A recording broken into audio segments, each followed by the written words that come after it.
A leading children's charity says a lack of structure in young people's lives means thousands of teenagers are growing up to become lost young adults. Research by the Prince's Trust found that more than half of young people here feel stressed most, if not all of the time.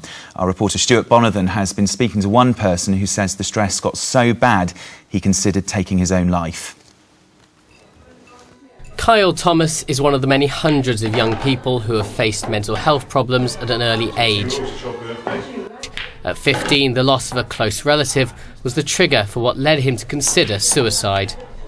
I think it was the worst feelings in the world, that is. So worked up, and sometimes you can take it out on others because you're stressed in yourself, and take it out on like friends, family members and all that, and you don't realise you're doing it.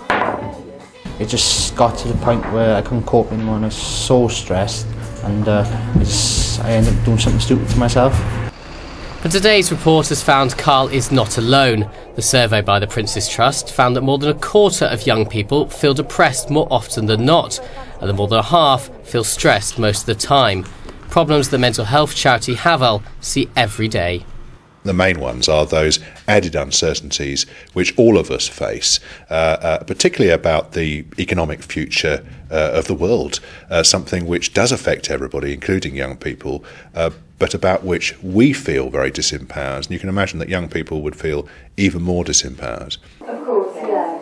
And it's the fear that those young people will never fully recover from their stress that's led the Welsh Government to launch a helpline and website for young people. MAKE was set up just over a year ago. Since then, it's become an important part of the fight against teenage depression. Certainly in the last half of 2011, there's been a major increase in the number of young people contacting us with those sorts of situations that they find particularly difficult to deal with.